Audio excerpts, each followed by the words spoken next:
You know, all of us imagine what heaven might be like. And the truth is, we don't know all that much about what heaven is like. But Jesus gives us a clue in the 14th chapter of John. The disciples are sad because Jesus has told them that he will be leaving soon, and they are worried. And Jesus wants to reassure them. So he says to them, he says, don't be worried. Believe in God, believe also in me. There are many rooms in my Father's house, and I'm going to prepare a place for you. And after I've gone to prepare that place, I will come back and find you, and I will take you to that place, so that where I am, you may be also. We all have places in the world that are very special to us. It might be a place that you find to be very, very beautiful, so that you can look out at the mountains or you can look out at the ocean like I am this morning. It might be a place where something really wonderful happened to you, a place of really great memories. Or some of you might be really lucky to have family places, homes in beautiful places that have been part of your family since your grandparents were children, or even maybe your great-grandparents were children. And those are places where you have very happy memories, places where you can rest and be at peace, places where you feel the most like yourself.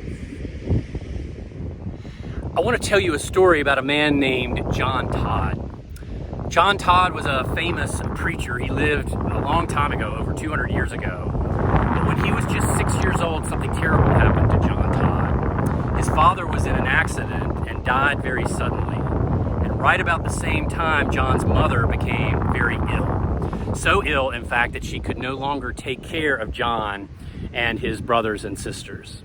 So all of the children learned that they would be having new homes, and John found out that he would be going to live with his aunt in Vermont.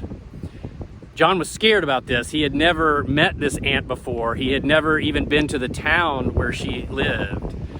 And he got even scareder when he got off the train and learned that his aunt couldn't even come to the train station to greet him. She sent instead one of her servants, a man named Caesar.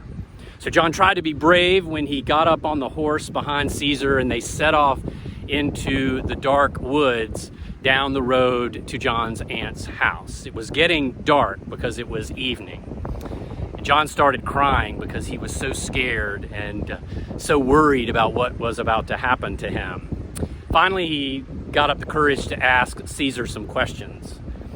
"Caesar, is my aunt a nice lady?" he asked.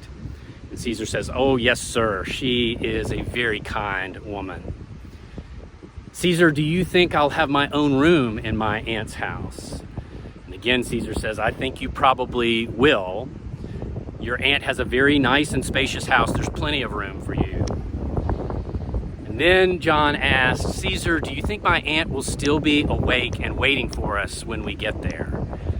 And Caesar said, "I am sure of it. In fact, I think the first thing we will see when we pull into the clearing around the bend is a candle in the window waiting for you."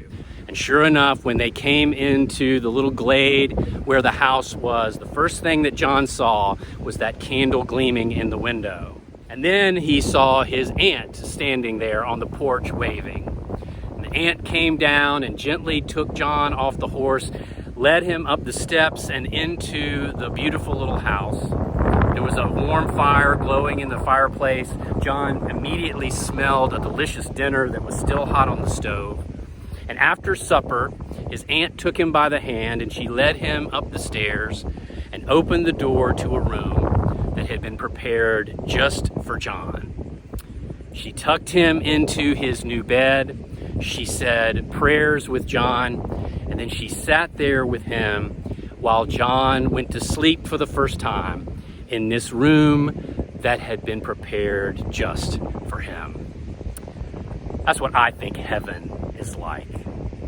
Jesus going to prepare a place that is just for us, a place where we can be safe, a place where we can be warm, a place where we feel the best that we've ever felt, and that we know that everything